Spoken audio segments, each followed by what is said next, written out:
मेरे साथ बोलिए, भारत माता की जय। अरे भाई, इतनी बड़ी प्रचंड विजय हुई है, ऐसी आवाज नहीं चलेगी। ഇത്രയും വലിയ വിജയത്തിന് ഈ ശബ്ദം പോരാ, ഇതിലും ഉറക്കെ मेरे साथ दोनों हाथ उठाइए जरा, ऊपर नीचे सभी जगह पे। എല്ലാവരും മുകളിലും താഴെയും ഇരിക്കുന്ന എല്ലാവരും രണ്ട് കൈകളും ഉയർത്തുക. विकसित केरलम के संकल्प की मुट्ठी भींचिए വികസിത കേരളം എന്ന സങ്കല്പം മനസ്സിലേക്ക് ആവാഹിച്ചുകൊണ്ട് और प्रचंड आवाज से बोलिए, ഉജ്ജ്വലമായ भारत माता की ജയ് वंदे മാതരം वंदे। മാതരം. आज के इस समारोह में मेरे साथ मंच पर उपस्थित केरल भारतीय जनता पार्टी के अध्यक्ष श्रीमान राजीव चंद्रशेखर जी, मोदी जी की मंत्री परिषद में मेरे साथी श्री जॉर्ज कुरियन जी, मेरे मित्र और भाजपा के वरिष्ठ नेता केरल के प्रभारी श्रीमान प्रकाश जावड़ेकर जी, श्री सी सदानंद मास्टर जी, मेंबर राज्यसभा, श्री पी के कृष्णदास जी, श्री वी मुरलीधरन जी, कुंभणम राजशेखरन जी, के सुरेंद्रन जी, सी के पद्मनाभ जी, श्री ए पी अब्दुल्ला कुट्टी जी, श्री एम टी रमेश जी, बहन शोभा सुरेंद्रन जी, एम सुरेश जी, अनूप एंटोनी जोसेफ जी, और आज जिन्होंने देश भर के कार्यकर्ताओं को बहुत खुश किया है, ऐसे विजय के शिल्पी हमारे सभी केरल के कार्यकर्ताओं को मेरा प्रणाम। വേദിയിലിരിക്കുന്ന ഭാരതീയ ജനതാ പാർട്ടിയുടെ സംസ്ഥാന അധ്യക്ഷൻ രാജീവ് ചന്ദ്രശേഖർ ജി, नाम स्किप कर जाइए, नाम വേദിയിലിരിക്കുന്ന എല്ലാ നേതാക്കന്മാർക്കും കേരളത്തിലെ ഉജ്ജ്വലമായ ഭാരതീയ ജനതാ പാർട്ടിക്ക് ഉജ്ജ്വല വിജയം സമ്മാനിച്ച കേരളത്തിലെ എല്ലാ ജനങ്ങൾക്കും സാദര നമസ്കാരം. सबसे पहले केरल की इस महान भूमि को, दिव्य भूमि को प्रणाम कर कर मेरी बात की शुरुआत करता हूं। കേരളത്തിലെ ഈ പവിത്രമായ ഭൂമിയെ വന്ദിച്ചുകൊണ്ട് ഞാൻ എൻ്റെ പ്രഭാഷണം ആരംഭിക്കുകയാണ്.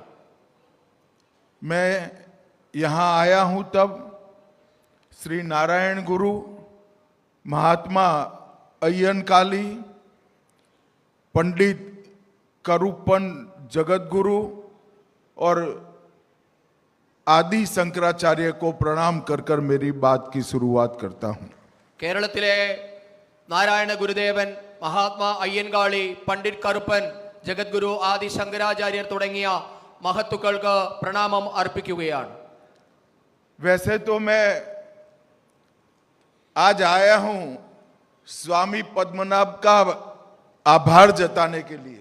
ഞാൻ വന്നപ്പോൾ ശ്രീ പത്മനാഭ സ്വാമിയെ വണങ്ങിയിട്ടാണ്, ഇവിടേക്ക് നന്ദി പറഞ്ഞിട്ടാണ് ഇവിടേക്ക് എത്തിയത്. क्योंकि मैं तय कर कर गया था कि त्रिवेंद्रम म्युनिसिपल कॉरपोरेशन में अगर बीजेपी का मेयर आता है तो मैं आकर स्वामी पद्मनाभन को धन्यवाद करूंगा। ഞാൻ നേരത്തെ തന്നെ പറഞ്ഞിരുന്നു, തിരുവനന്തപുരം കോർപ്പറേഷനിൽ ഭാരതീയ ജനതാ പാർട്ടിയുടെ മേയർ ഉണ്ടാകുകയാണെങ്കിൽ പത്മനാഭനെ എത്തി വണങ്ങുമെന്ന് പറഞ്ഞിരുന്നു. അത് ഇന്ന് ഞാൻ നടത്തിയിട്ടുണ്ട്. मगर आज आप सबका प्रदेश भर के हमारे विजेता कार्यकर्ताओं का यहां सम्मेलन रख दिया गया है, तो आप लोगों के भी दर्शन हो गए। ഇന്ന് ഈ മഹത്തായ വിജയത്തിന് കാരണക്കാരായ ഈ നാട്ടിലെ എല്ലാ സഹപ്രവർത്തകരെയും കൂടി കാണാൻ എനിക്ക് സാധിച്ചിട്ടുണ്ട്. मैं आज आप सभी को देश के प्रधानमंत्री जी, भाजपा के राष्ट्रीय अध्यक्ष और देश भर के करोड़ों भारतीय जनता पार्टी के कार्यकर्ताओं की ओर से बहुत बहुत अभिनंदन देना चाहता हूं। ഞാൻ ഇവിടെ കൂടിയിരിക്കുന്ന എല്ലാവർക്കും ഭാരതത്തിന്റെ ആരാധ്യനായ പ്രധാനമന്ത്രിയുടെയും പാർട്ടിയുടെ ദേശീയ അധ്യക്ഷന്റെയും രാജ്യത്തെ കോടിക്കണക്കിന് വരുന്ന ഭാരതീയ ജനതാ പാർട്ടിയുടെ പ്രവർത്തകരുടെയും പേരിൽ നിങ്ങൾക്ക് എല്ലാവർക്കും സാദര നമസ്കാരം അർപ്പിക്കുന്നു. क्योंकि मैं तो जानता था, आप सब भी जानते थे कि हमारा रास्ता सरल नहीं है। നമുക്കെല്ലാവർക്കും അറിയാം നമ്മുടെ പാത ഒരിക്കലും എളുപ്പമായിരുന്നില്ല എന്ന്. केरल में कमल खिलाना ये सरल नहीं है. കേരളത്തിൽ താമര വിരിയുക എന്നുള്ളത് എളുപ്പമുള്ള കാര്യമല്ല. न हमारे पास सत्ता थी न ताकत थी. നമ്മുടെ കയ്യിൽ അധികാരത്തിന്റെ ശക്തി ഉണ്ടായിരുന്നില്ല. हमारे पास था तो आइडियोलॉजी को समर्पित कार्यकर्ताओं की पूंजी हमारे पास थी. നമ്മുടെ കയ്യിൽ ആകെയുള്ളത് ആദർശത്തിൽ അധിഷ്ഠിതമായ ലക്ഷക്കണക്കിന് പ്രവർത്തകരുടെ സമർപ്പണം മാത്രമാണ്. हमारा विश्वास तोड़ने का, हमारा आत्मविश्वास तोड़ने के ढेर सारे प्रयास किए गए. നമ്മുടെ വിശ്വാസത്തെ തകർക്കാൻ, ആത്മവിശ്വാസത്തെ തകർക്കാൻ നിരവധി പരിശ്രമങ്ങളാണ് ഉണ്ടായിട്ടുള്ളത്.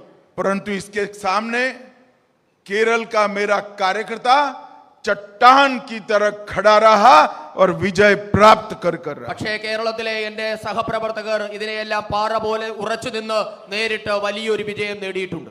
इसलिए इस हॉल में बैठे हुए सभी लोगों से मेरी विनती है कि केरल भर के बूथ तक फैले हुए सभी कार्यकर्ताओं के लिए एक बार जोर से ताली बजाकर उनका स्वागत करिए. അതുകൊണ്ട് ഇവിടെ കൂടിയിരിക്കുന്ന എല്ലാവരോടും ഞാൻ നന്ദി പ്രകടിപ്പിക്കുന്നു. ഒരിക്കൽ കൂടി കേരളത്തിൽ നമുക്ക് ഈ വലിയ വിജയം സമ്മാനിച്ച എല്ലാവർക്കും വേണ്ടി ഉച്ചത്തിലൊരു കയ്യടി കൊടുത്ത് നമുക്ക് തുടങ്ങാം.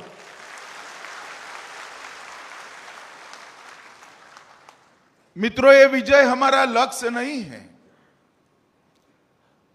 സുഹൃത്തുക്കളെ, നമ്മുടെ ലക്ഷ്യം ഈ വിജയം മാത്രമല്ല.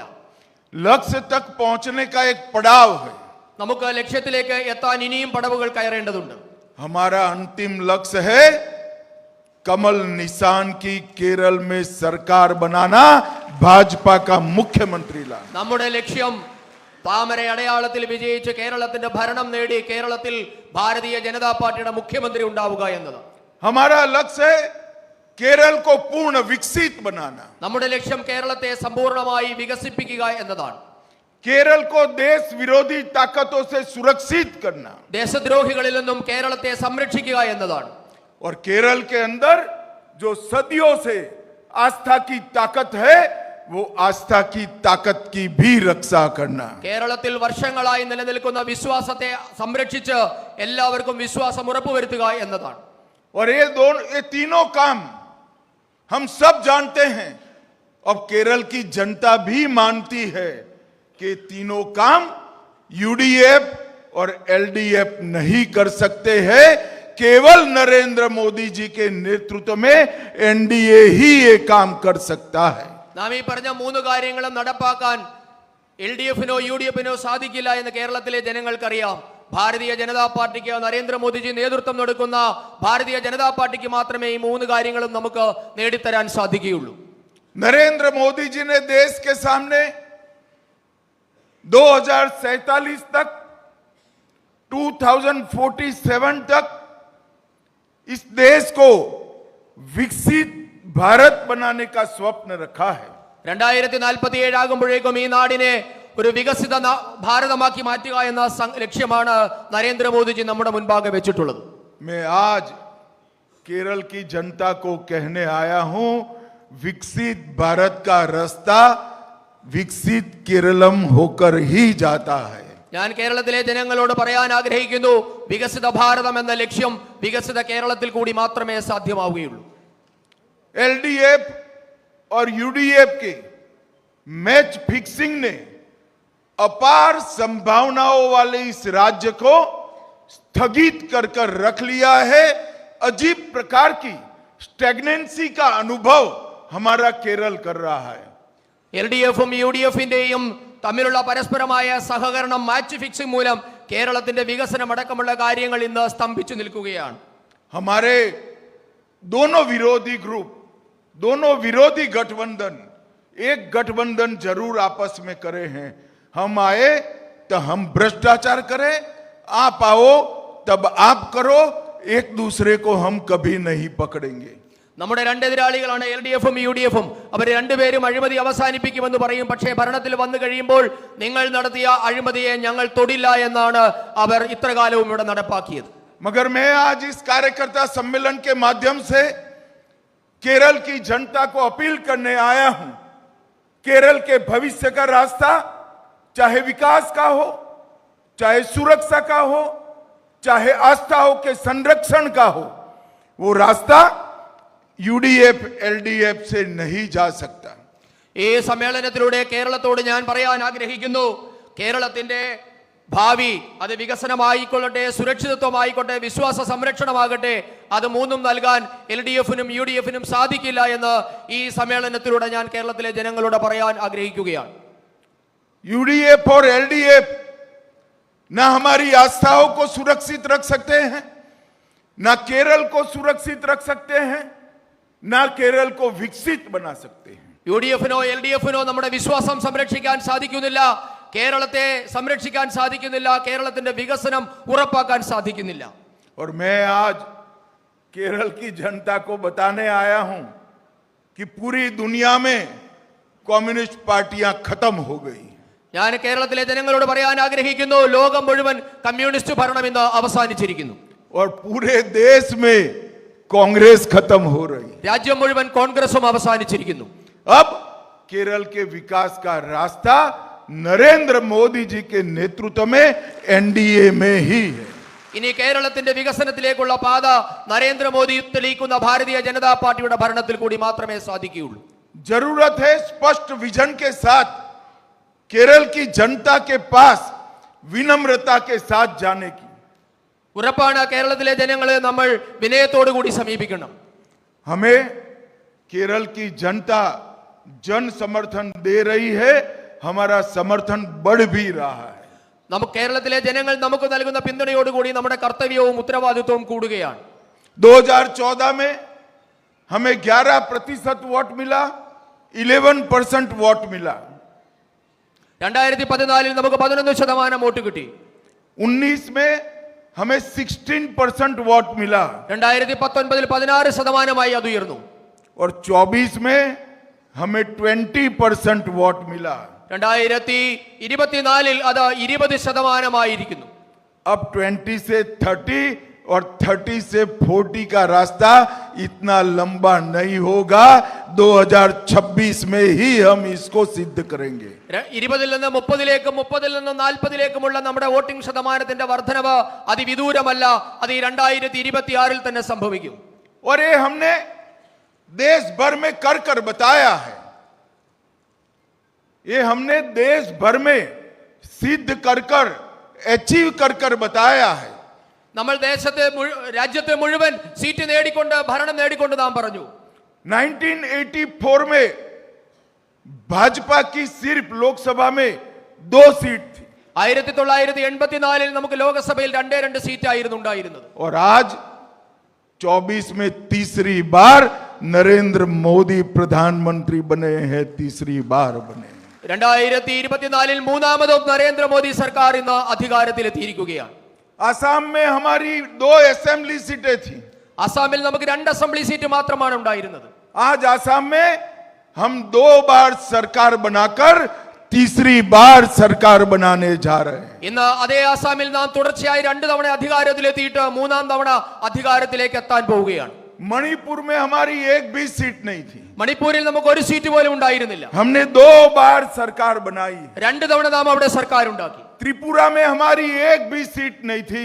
त्रिपुरा- हमने 2 बार त्रिपुरा में सरकार बनाई है. ത്രിപുരയിലും നമുക്ക് ഒരു MLA പോലും ഉണ്ടായിരുന്നില്ല, പക്ഷേ തുടർച്ചയായി 2 തവണ ഭാരതീയ ജനതാ പാർട്ടി അവിടെ അധികാരത്തിലെത്തി. और उत्तर प्रदेश में हमारे पास 400 में से सिर्फ 25 सीटें थी.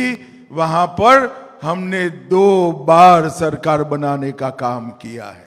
ഉത്തർപ്രദേശിലും നമുക്ക് 400 out of 425 seats. 400 സീറ്റ് ഉണ്ടായിരുന്നതിൽ 25 എണ്ണം മാത്രമാണ് ഉണ്ടായിരുന്നത്, പക്ഷേ അവിടെ വീണ്ടും നാം തുടർച്ചയായി 3 തവണ അധികാരത്തിലെത്തിയിരിക്കുന്നു. और मित्रों, अब बारी केरल की है. इस बार केरल में निश्चित रूप से भारतीय जनता पार्टी का मुख्यमंत्री बना. സുഹൃത്തുക്കളെ, അതുകൊണ്ട് ഇനി കേരളത്തിന്റെ അവസരമാണ്. ഈ 2024 ഇത്തവണ തീർച്ചയായും നാം കേരളത്തിലും അധികാരത്തിലെത്തും. केरल में ये बदलाव सिर्फ शहर तक सीमित नहीं है. കേരളത്തിലെ ഈ മാറ്റം अर्बन एरिया तक सीमित नहीं है. കേരളത്തിലെ ഈ മാറ്റം നഗരപ്രദേശങ്ങളിൽ മാത്രമുള്ള ഒരു മാറ്റമല്ല. हमने 30 ग्राम पंचायतें जीती है, നാം 30 ഗ്രാമപഞ്ചായത്തുകൾ വിജയിച്ചു കഴിഞ്ഞിരിക്കുന്നു. 2 म्यूनिसिपालिटी जीती है 2 മുനിസിപ്പാലിറ്റികളിൽ അധികാരത്തിലെത്തി.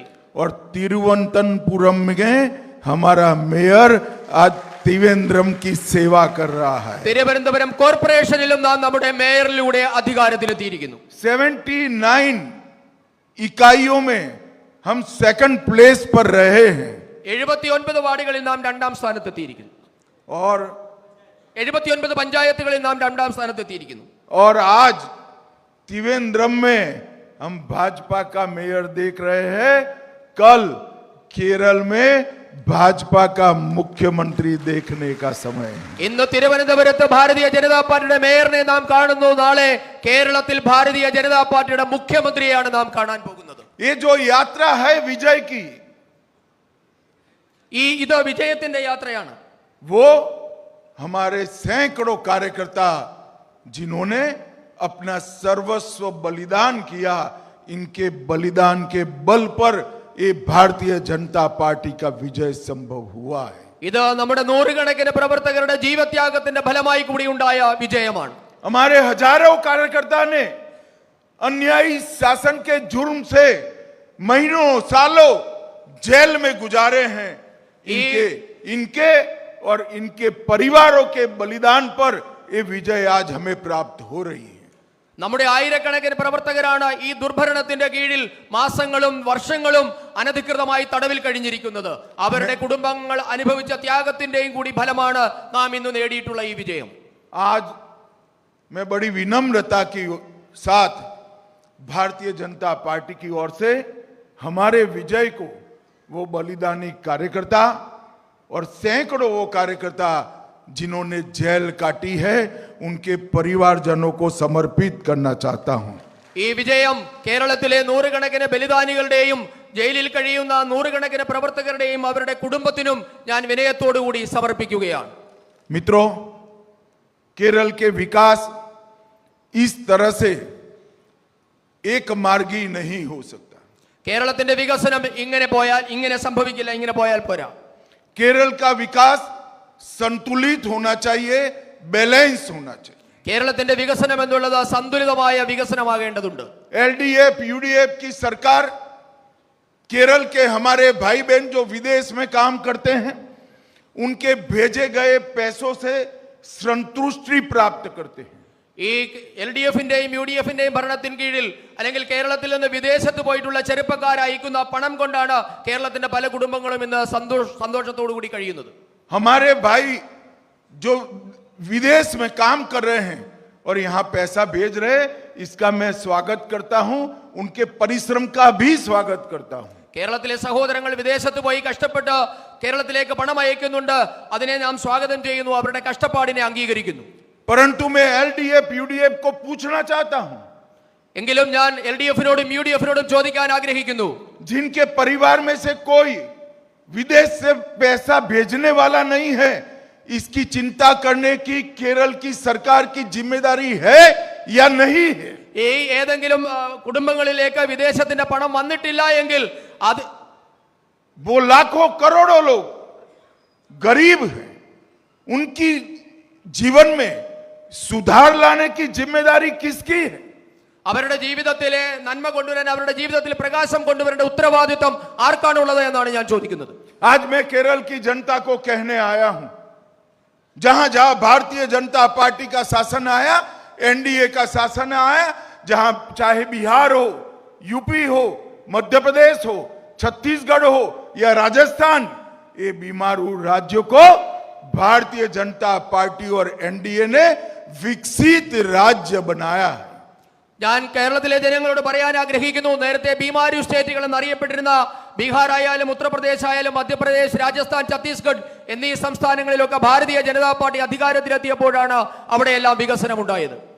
हमारे नेता और देश के प्रधानमंत्री नरेंद्र मोदी जी ने एक बैलेंस डेवलपमेंट मॉडल दुनिया के सामने रखा है. നമ്മുടെ ആരാധ്യനായ പ്രധാനമന്ത്രി മോദിജി ലോകത്തിന് മുൻപിൽ ഒരു സന്തുലിതമായ വികസന മാതൃകയാണ് അവതരിപ്പിച്ചത്. जिस मॉडल के अंदर भारत के अर्थतंत्र को प्रगति से आगे ले जाना तो शामिल है ही, ആ മാതൃക ഭാരതത്തിന്റെ സമ്പദ് വ്യവസ്ഥയെ പൂർവാധികം ശക്തിയോടെ മുൻപോട്ടേക്ക് കൊണ്ടുപോയി. उस मॉडल के अंदर देश के इंफ्रास्ट्रक्चर को वर्ल्ड क्लास बनाना शामिल है ही. ആ മാതൃക കൊണ്ട് രാജ്യത്തിന്റെ അടിസ്ഥാന സൗകര്യ മേഖല ലോക നിലവാരത്തിലേക്ക് ഉയർത്തപ്പെട്ടു. उस मॉडल में देश को मैन्युफैक्चरिंग का हब बनाना शामिल है ही. ആ മാതൃക മൂലം നമ്മുടെ രാജ്യം ഇന്ന് ലോകത്തിന്റെ നിർമ്മാണത്തിന്റെ കേന്ദ്രമായി മാറിയിരിക്കുന്നു. स्टार्टअप, पेटेंट रजिस्ट्रेशन और इनोवेशन तीनों के लिए बहुत बड़ा प्लेटफॉर्म हमारे मॉडल ने देश के युवाओं को उपलब्ध कराया है.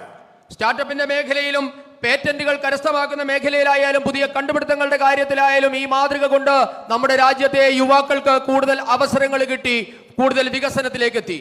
परंतु साथ में देश के 60 करोड़ गरीबों में से 27 करोड़ गरीबों को गरीबी रेखा के बाहर भी हमने निकाला है. അതോടൊപ്പം തന്നെ ഈ രാജ്യത്തെ 37 കോടി ജനങ്ങളെ അതിദാരിദ്ര്യത്തിൽ നിന്ന് നമ്മുടെ സർക്കാർ മോചിപ്പിച്ച് ദാരിദ്ര്യരേഖയ്ക്ക് മുകളിലേക്ക് എത്തിച്ചു. देश के 60 करोड़ गरीबों को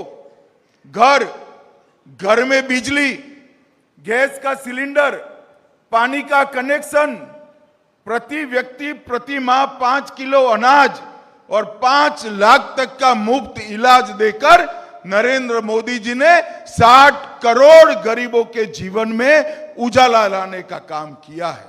ഈ രാജ്യത്തെ 80 കോടി സാധാരണ മനുഷ്യർക്ക് സൗജന്യമായി വീടുകൾ എത്തിച്ച്, വൈദ്യുതി കൊടുത്ത്, ഗ്യാസ് കണക്ഷൻ കൊടുത്ത്, കുടിവെള്ളം എത്തിച്ച്, 5 കിലോ വീതം സൗജന്യമായി റേഷൻ നൽകി, 5 ലക്ഷം രൂപയുടെ സൗജന്യ ഇൻഷുറൻസ് ഏർപ്പെടുത്തി ഈ രാജ്യത്തെ 80 കോടിയോളം ജനങ്ങളുടെ ജീവിതത്തെ നരേന്ദ്രമോദി സർക്കാർ പ്രകാശപൂർണമാക്കി.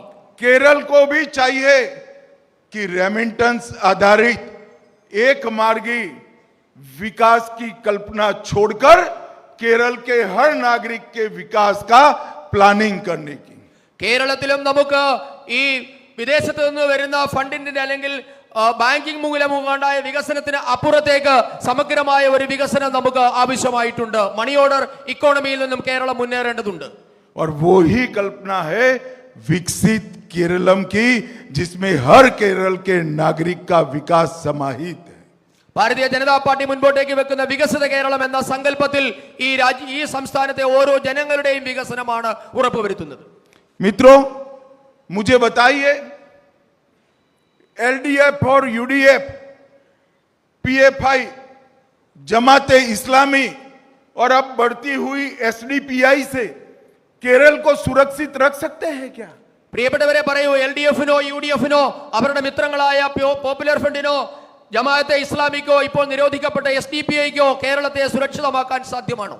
वो नहीं रख सकते, അവർക്ക് അങ്ങനെ സാധിക്കില്ല. क्योंकि पीएफआई, एसडीपीआई और जमाते इस्लामी उनकी वोट बैंक है, वो उस पर कभी आघात नहीं करेंगे. കാരണം പോപ്പുലർ ഫ്രണ്ടിന്റെയും SDPI-യുടെയും ജമാഅത്തെ ഇസ്ലാമിയുടെയും വോട്ട് ബാങ്കിന്റെ അടിസ്ഥാനത്തിലാണ് ഈ രണ്ട് മുന്നണികളും പ്രവർത്തിക്കുന്നത്.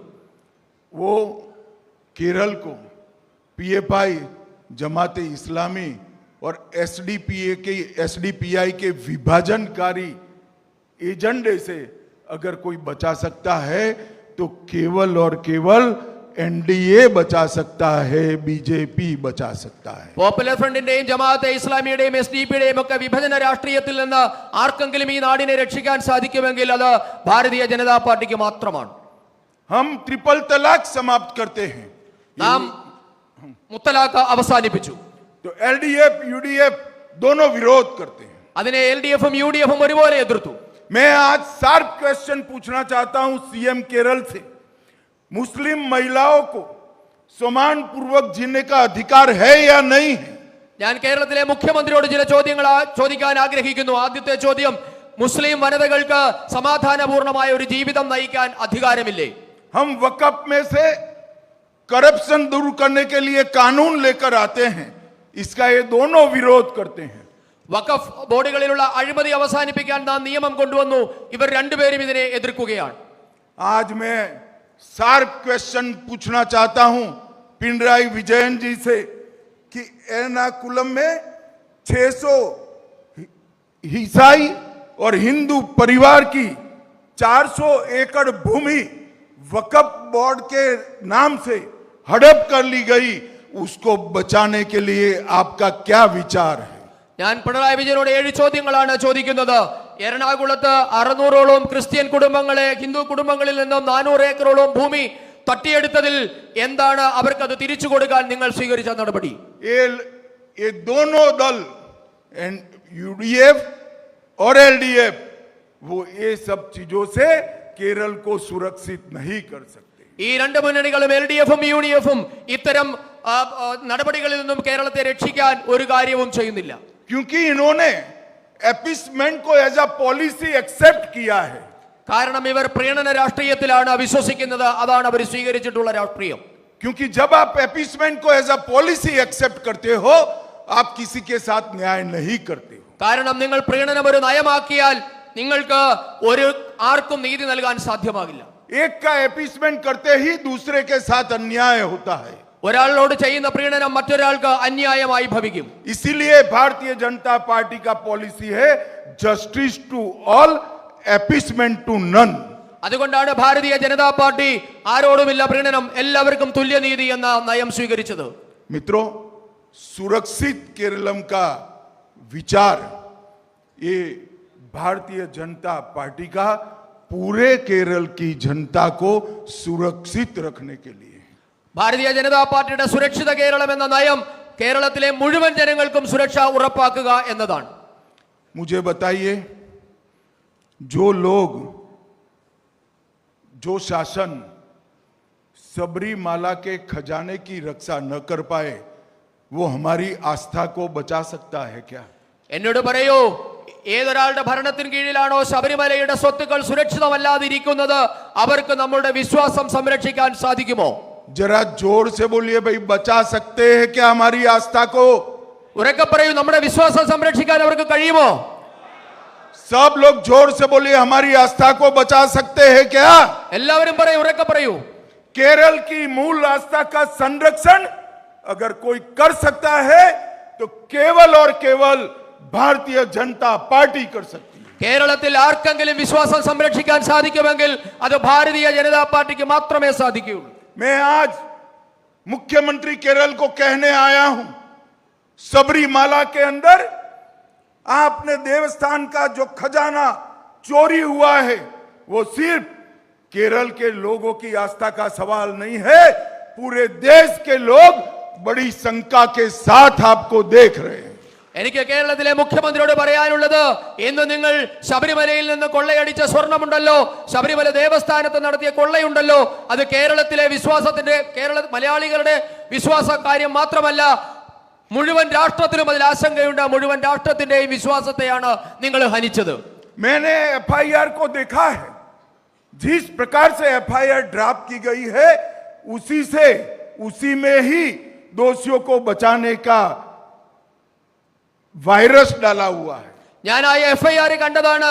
ഇവിടെ കേരളത്തിൽ എടുത്തിട്ടിരിക്കുന്ന ആ എഫ്ഐആറിനകത്തു തന്നെ പ്രതികളെ സംരക്ഷിക്കാനുള്ള എല്ലാ വ്യവസ്ഥയുമുണ്ട്. और आपके दो मंत्री ही जनमानस में, जनता की नजर में शंका के घेरे में है. നിങ്ങളുടെ രണ്ട് മന്ത്രിമാർ അവർ ജനമനസ്സുകളിൽ നിന്ന് കുറ്റവാളികളാണ്. आप कैसे न्याय कर सकते हो? അവരെ നിങ്ങൾക്ക് എങ്ങനെയാണ് ന്യായീകരിക്കാൻ സാധിക്കുന്നത്? आप कैसे न्यूट्रल जांच कर सकते हो? അവരോട് നിങ്ങൾക്ക് न्यूट्रल जांच, അവരോട് എങ്ങനെയാണ് നിഷ്പക്ഷമായ ഒരു അന്വേഷണം നിങ്ങൾക്ക് നടത്താൻ സാധിക്കുക? मित्रों, यूडीएफ भी नहीं कर सकता, യുഡിഎഫിനും ഇത് സാധ്യമാകില്ല. क्योंकि उनके भी नेतृत्व के साथ साठ गांठ के पूरा मतलब प्रूफ जनता में वायरल हुए हैं. കാരണം അവരുടെ നേതാക്കന്മാരും പ്രതികളോടൊപ്പം നിൽക്കുന്നതിന്റെ തെളിവുകൾ ഇന്ന് ജനങ്ങളുടെ ഇടയിലുണ്ട്. आज मैं भारतीय जनता पार्टी की ओर से, ये पूरे सम्मेलन की ओर से, चुने हुए प्रतिनिधियों की ओर से केरल के मुख्यमंत्री के सामने मांग करना चाहता हूं कि ये जांच को एक न्यूट्रल एजेंसी को आप स्वयं ही सौंप दें. ഈ സമ്മേളനത്തിൽ എത്തിയിരിക്കുന്ന പ്രതിനിധികളുടെ പേരിൽ, കേരളത്തിന്റെ പേരിൽ ഞാൻ കേരളത്തിന്റെ മുഖ്യമന്ത്രിയോട് ആവശ്യപ്പെടുന്നു, ശബരിമലയുടെ അന്വേഷണം ഒരു നിഷ്പക്ഷ ഏജൻസിയെ ഏൽപ്പിക്കാൻ നിങ്ങൾ തയ്യാറുണ്ടോ? मित्रों, जब तक न्यूट्रल एजेंसी जांच नहीं सौंपी जाएगी, भारतीय जनता पार्टी केरल के हर गांव में इसके लिए आंदोलन करेगी, जन जागृति का काम करेगी. നിഷ്പക്ഷമായ ഒരു അന്വേഷണം നിങ്ങൾ നടത്തിയില്ല എങ്കിൽ ഭാരതീയ ജനതാ പാർട്ടി കേരളത്തിലെ വീട് വീടാന്തരങ്ങളിൽ ഗ്രാമാന്തരങ്ങളിൽ ഇതിനെതിരെയുള്ള വലിയ പ്രക്ഷോഭം അഴിച്ചുവിടും. ये डेमोक्रेसी है विजयन साहब, यहां पर मनमानी नहीं चलती है।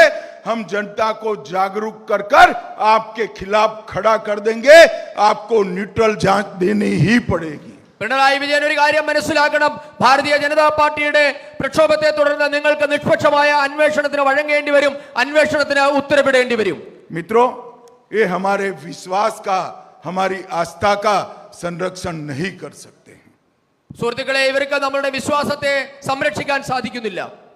और जब आप पूरे केरल को विकसित नहीं बना सकते हो, पूरे केरल को सुरक्षित नहीं बना सकते हो और पूरे केरल की आस्था का संरक्षण भी नहीं कर सकते हो, तो आपको फिर से चुनकर लाने के कोई कारण उपलब्ध नहीं है। पिनराई विजयन साहब, आपका जाने का समय आ गया है। പിണറായി വിജയനോട് ഒരു കാര്യം പറയാം, നിങ്ങൾക്ക് മുഴുവൻ കേരളത്തെയും വികസിപ്പിക്കാൻ, മുഴുവൻ കേരളത്തെയും സുരക്ഷിതമാക്കാൻ, കേരളത്തിന്റെ വിശ്വാസം സംരക്ഷിക്കാൻ സാധിക്കുന്നില്ല എങ്കിൽ നിങ്ങൾ ഇറങ്ങിപ്പോകാനുള്ള അവസരമായിരിക്കുന്നു, നിങ്ങൾക്ക് തിരികെ വരാനുള്ള ഒരു അവസരവും ഇനി കിട്ടില്ല. और मित्रों, मैं आज आप सबके माध्यम से केरल की जनता को स्पष्टता से बताने आया हूं, यूडीएफ और एलडीएफ ये जो कर रहे हैं वो नूरा कुश्ती है, नाटक। എല്ലാവരോടും നിങ്ങളുടെ ഈ സമ്മേളനത്തിന്റെ പേരിൽ ഞാൻ പറയാൻ ആഗ്രഹിക്കുന്നു, ഇന്ന് LDF-ഉം UDF-ഉം തമ്മിൽ നടത്തുന്നത് തട്ടിപ്പാണ്, നാടകമാണ്. कांग्रेस को जब भी बहुमत में कमी थी, पिछले 5 दशक से कम्युनिस्टों ने कांग्रेस का समर्थन किया है। കോൺഗ്രസിന് എപ്പോഴൊക്കെ ഭൂരിപക്ഷത്തിന് കുറവുണ്ടായിട്ടുണ്ടോ കഴിഞ്ഞ 50 വർഷമായി അവരെ പിന്തുണയ്ക്കുന്നത് ഇടതുപക്ഷമാണ്. मित्रों, जब त्रिपुरा में उनको जरूरत थी तब भी कांग्रेस ने कम्युनिस्टों का समर्थन किया। ത്രിപുരയിൽ CPM-ന് ഭൂരിപക്ഷം കുറഞ്ഞപ്പോൾ കോൺഗ്രസ് അവരെ പിന്തുണച്ച് അധികാരത്തിലെത്തിച്ചു. और ये तो केरल और बंगाल का चुनाव साथ में है। കേരളത്തിലെയും ബംഗാളിലെയും തെരഞ്ഞെടുപ്പ് അടുത്തടുത്താണ്, ഒരുമിച്ചാണ് നടക്കാൻ പോകുന്നത്. वरना इस बार बंगाल में भी वो इलू इलू करने वाले थे।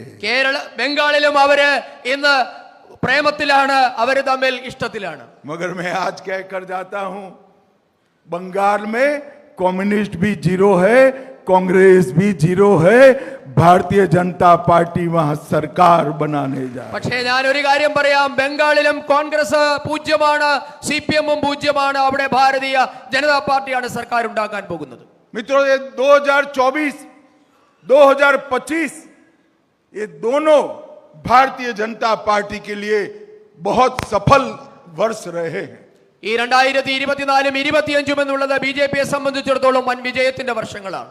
2024 में मध्य प्रदेश, राजस्थान, छत्तीसगढ़ में हमने फिर से विजय प्राप्त करी। 2024-ൽ രാജസ്ഥാനിലും ഛത്തീസ്ഗഡിലും മധ്യപ്രദേശിലും നാം വീണ്ടും അധികാരത്തിലെത്തി. 2024 में नरेंद्र मोदी जी तीसरी बार देश के प्रधानमंत्री बने। 24-ലാണ് മോദിജി മൂന്നാമതും ഈ രാജ്യത്തിന്റെ പ്രധാനമന്ത്രിയായത്. 2024 में ओडिशा में पहली बार भारतीय जनता पार्टी की पूर्ण बहुमत की सरकार बनी। 2024-ൽ ഒഡീഷയിൽ ആദ്യമായി സമ്പൂർണ്ണ വിജയത്തോടുകൂടി BJP അധികാരത്തിലെത്തി. 2025 में हमने हरियाणा जीता, महाराष्ट्र जीता और 27 साल के बाद दिल्ली में भारतीय जनता पार्टी की सरकार बनी। 2025-ൽ നാം ഹരിയാന വിജയിച്ചു, മഹാരാഷ്ട്ര വിജയിച്ചു, 27 വർഷങ്ങൾക്ക് ശേഷം ദില്ലിയിൽ ഭരണത്തിൽ തിരിച്ചെത്തി. और 2025 में भी लगातार 5वीं बार एनडीए की सरकार बिहार में बनी। 2025-ൽ തുടർച്ചയായി 5ാമതും ബീഹാറിൽ NDA-യുടെ ഭരണം തിരിച്ചു വന്നു. ये 24 और 25 की हमारी जो विजय यात्रा है, इसको जारी रखने की जिम्मेदारी बंगाल और केरल की है। ഈ 25-ലെ വിജയയാത്ര 26-ലും തുടരാനുള്ള ഉത്തരവാദിത്വം, അതിനുള്ള അവസരം ബംഗാളിലും കേരളത്തിലുമാണ്. देश भर के कार्यकर्ता बंगाल और केरल के कार्यकर्ताओं से आस लगाकर बैठे हैं। ദേശത്തിലെ രാജ്യത്തെ മുഴുവൻ പ്രവർത്തകരും ബംഗാളിലെയും കേരളത്തിലെയും പ്രവർത്തകർക്ക് പിന്തുണയുമായിട്ടുണ്ട്. मित्रों, मैं जानता हूं, जब मुझे समाचार मिला कि त्रिवेंद्रम में हम बहुमत प्राप्त करे हैं, देश भर के कई कार्यकर्ता हर्ष के आंसू के साथ रोते हुए मेरे पास समाचार आए हैं। പ്രിയപ്പെട്ടവരെ, തിരുവനന്തപുരത്ത് ഭാരതീയ ജനതാ പാർട്ടി അധികാരത്തിലെത്തുന്നു എന്ന വാർത്ത അറിഞ്ഞപ്പോൾ എനിക്ക് മനസ്സിലാക്കാൻ സാധിച്ചത് രാജ്യത്തിന്റെ വിവിധ ഭാഗങ്ങളിൽ നിന്നുള്ള പ്രവർത്തകർ സന്തോഷം കണ്ണീര് കൊണ്ട് ആനന്ദാശ്രുവോടുകൂടി സന്തോഷിക്കുന്ന കാഴ്ച എനിക്ക് കാണാൻ സാധിച്ചു. शायद उन्होंने कभी केरल नहीं देखा है, അവർ ഇന്നേവരെ ഒരുപക്ഷെ കേരളത്തിൽ എത്തിയിട്ടുണ്ടാവില്ല. मगर वो जानते हैं कि हमारे सैकड़ों कार्यकर्ताओं ने अपनी जान का बलिदान केरल में पार्टी को मजबूत करने के लिए दिया है. പക്ഷേ അവർക്കറിയാം കേരളത്തിലെ നൂറുകണക്കിന് പ്രവർത്തകരുടെ ജീവത്യാഗത്തിന്റെ അടിസ്ഥാനത്തിലാണ് കേരളത്തിലെ പാർട്ടി കെട്ടിപ്പടുത്തിരിക്കുന്നത്. അതുകൊണ്ടാണ് വിജയമുണ്ടായത് എന്ന്. अब आप सोचिए, एक म्युनिसिपल कॉरपोरेशन जीतने से इतना आनंद होता है, तो मुख्यमंत्री जब भाजपा का बनेगा हमारे कार्यकर्ताओं का मन कैसा होगा. ഒന്നാലോചിച്ച് നോക്കൂ, നമ്മളുടെ മുനിസിപ്പൽ കോർപ്പറേഷൻ വിജയിച്ചപ്പോൾ ഇത്ര വലിയ സന്തോഷം ഉണ്ടായിട്ടുണ്ടെങ്കിൽ കേരളത്തിൽ ഒരു ബിജെപിയുടെ മുഖ്യമന്ത്രി ഉണ്ടായാൽ രാജ്യം മുഴുവൻ ഉണ്ടാകുന്ന അന്തരീക്ഷം എന്തായിരിക്കും? ये चुनाव तक हम में से किसी को भी आराम का अधिकार नहीं है. ഈ തെരഞ്ഞെടുപ്പ് കഴിയുന്നത് വരെ അധികാരത്തിൽ തുടരാൻ ഈ തെരഞ്ഞെടുപ്പ് കഴിയുന്നത് വരെ നമ്മുടെ പ്രവർത്തകർക്ക് വിശ്രമിക്കാൻ അവസരമില്ല. हर गांव हर बूथ के अंदर भारत माता की तस्वीर, हमारे नेता नरेंद्र मोदी की तस्वीर और कमल का फूल लेकर जाना है. ഓരോ ബൂത്തിലും ഓരോ ഗ്രാമാന്തരങ്ങളിലും താമരയുമായും നമ്മുടെ മോദിജിയുടെ ചിത്രവുമായും നമ്മുടെ പ്രവർത്തകർ കടന്നു ചെല്ലണം. और उनको विश्वास दिलाना है कि पूर्ण विकसित केरल भाजपा कर सकती है, एनडीए कर सकता है.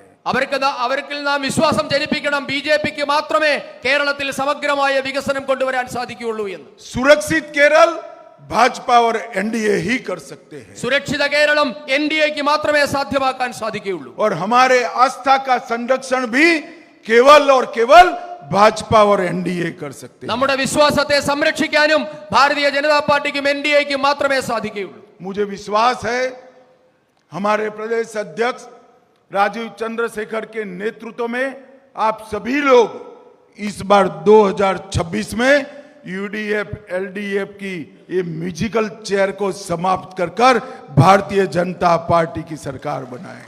എനിക്കുറപ്പുണ്ട് നമ്മുടെ ബഹുമാന്യനായ സംസ്ഥാന അധ്യക്ഷൻ രാജീവ് ചന്ദ്രശേഖർജിയുടെ നേതൃത്വത്തിൽ ഈ 2024 എൽഡിഎഫിന്റെയും യുഡിഎഫിന്റെയും കസേരകളി അവസാനിപ്പിച്ച് ഭാരതീയ ജനതാ പാർട്ടിയെ ഭരണത്തിൽ കൊണ്ടുവരും എന്ന കാര്യം ഉറപ്പാണ്. मुझे बताइए, आप लोग विश्वास से सरकार बनाने के लिए परिश्रम करेंगे क्या?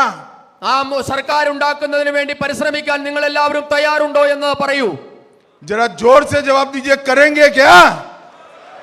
केरल में सरकार बनाएंगे क्या? കേരളത്തിൽ സർക്കാർ तो ഉണ്ടാക്കില്ലേ? मेरे साथ दोनों हाथ उठाइए, എല്ലാവരും കൈകൾ ഉയർത്തി, രണ്ട് കൈകളും. विजय के संकल्प की मुट्ठी भींच कर बोलिए, भारत माता की ജയ്, भारत माता की ജയ്, वंदे മാതരം, वंदे. മാതരം. आप सभी का बहुत बहुत धन्यवाद और फिर से अभिनंदन.